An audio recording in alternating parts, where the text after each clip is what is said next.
In this video we're talking about trapezoids and kites.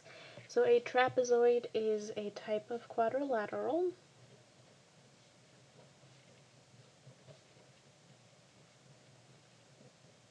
with two parallel sides.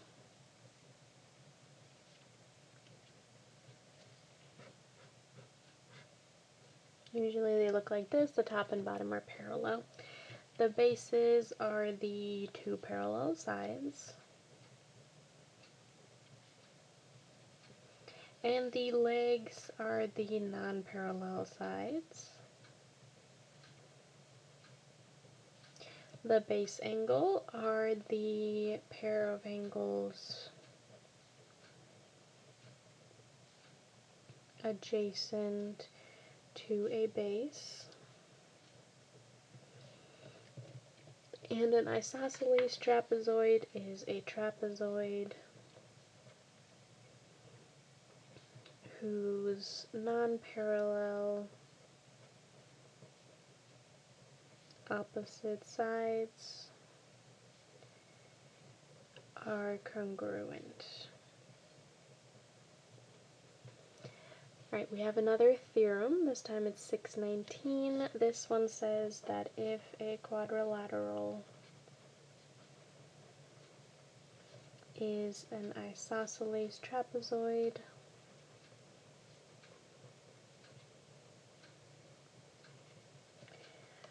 then each pair of base angles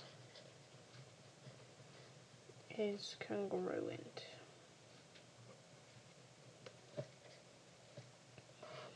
So if we have a trapezoid and the two legs are the same, then the top two angles are congruent and the bottom angles are congruent. Remember, the two bases are parallel to each other. Alright, let's do some example problems. So our first problem, we have a trapezoid CDEF, and we want to figure out, or we are given what the measurement of angle C are. We want to find the rest of the measurements. Now it is an isosceles trapezoid, meaning that the bottom angles are going to be the same. So the measurement of angle F is also going to be 65.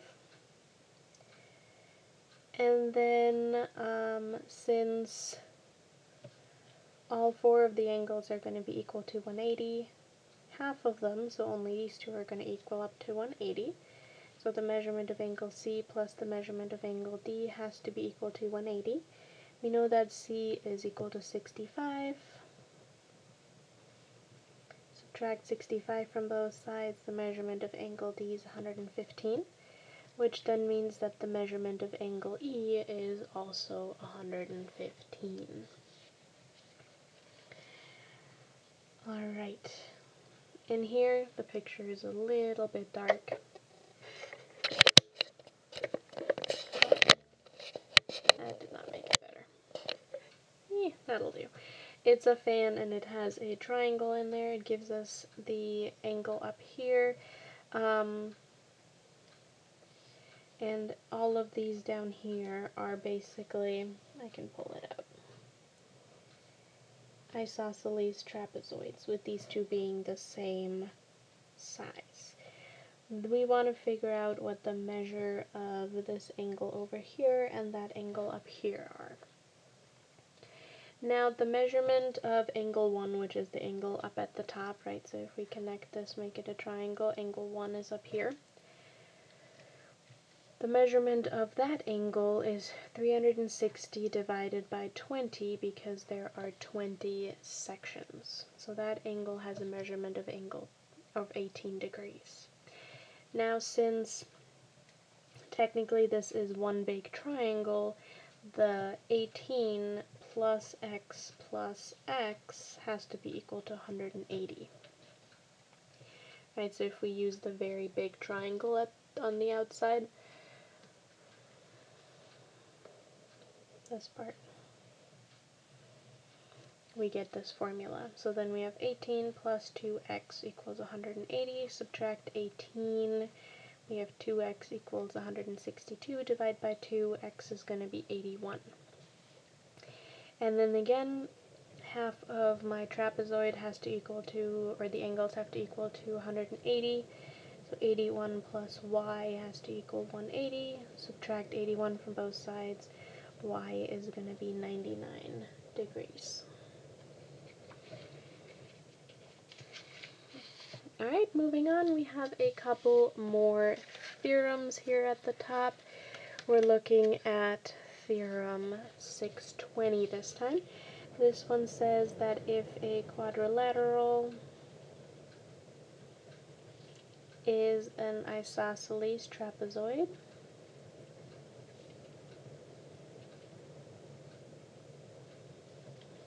then its diagonals are congruent. And theorem 621 says that if a quadrilateral is a trapezoid, then number 1, the midsegments is parallel to the base, or the bases. So right here, that midsegment is parallel to both of the bases. And number 2, the length of the midsegment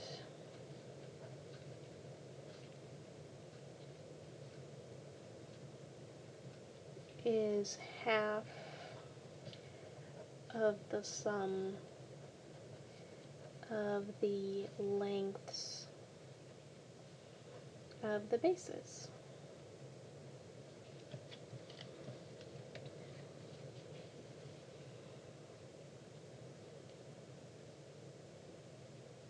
Okay, so for this one right here, if we wanted to figure out what x is, so the midsegment is half of the length of the sum of the two bases. So the two bases added together has, or the midsegment is half as long as the two bases added together. So if we will do that, we have 4x negative 10 plus 8 is negative 2.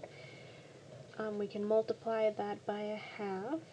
So multiply in the 1/2, we get 2x minus 1. Subtract 2x from both sides, we have negative x plus 2 equals negative 1. Subtract 2 and divide by that negative, x is going to be equal to 3. And moving on, we have one more theorem over here, 622 this time. This one says that if a quadrilateral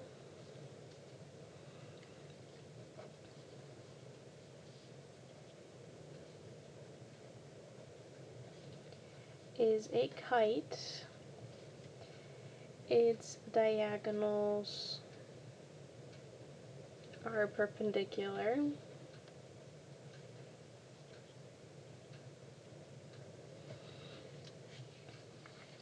Alright, so right here we're given a kite and we want to prove that the perpendicular, or that AC is perpendicular to BD. So we'll put our statements and our reasons. So we have a kite, ABCD, with AB congruent to AD, and CD congruent to CB. This is given. A and C lie on the perpendicular bisector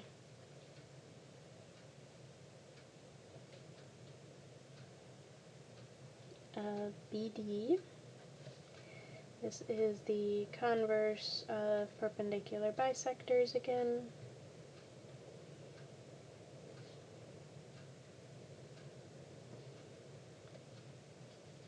We also know that AC is perpendicular is a perpendicular bisector of BD, which comes from 2 points determine a line, which then means that AC is perpendicular to BD by the definition of perpendicular bisectors.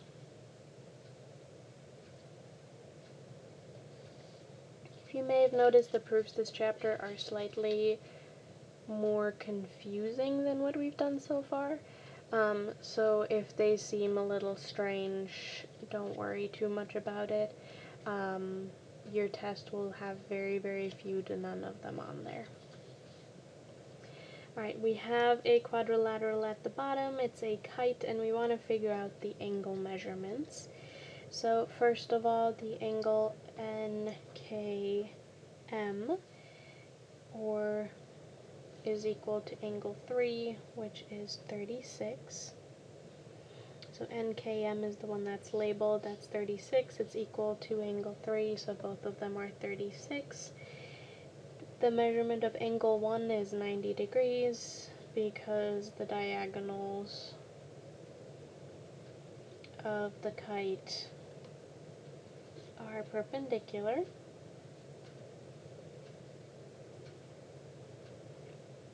And then because this one's 90, this one right here is also 90.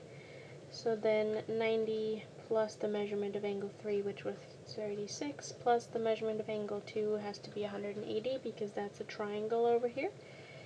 90 plus 36 is 126. Subtract 126 from both sides. Angle 2 has a measurement of 54 degrees. And last page, we're going to look at the relationships among the quadrilaterals. So for this one, we start with quadrilaterals. That is the big umbrella term, and all the shapes that we're going to cover are quadrilaterals in one way or another. Now, from the quadrilaterals, we have 3 big different types. We have ones that have no pairs of parallel sides. We have some that has only 1 pair of parallel sides. And then we have some that have 2 pairs of parallel sides. Now the ones that have no pairs of parallel sides, those are the kites, and they're kind of by themselves over in that category. The ones that have 1 pair of parallel sides, those are trapezoids. And then trapezoids have their own kind of subgroup that we're calling the isosceles trapezoids. Then quadrilaterals can also have 2 pairs of parallel sides. Those are your parallelograms. And we have 3 different types of parallelograms. We have rectangles. We have the rhombuses. And then if it's both a rectangle and a rhombus, it is a square, which is also a parallelogram. But that is how the quadrilaterals relate to each other. And that is it for this video.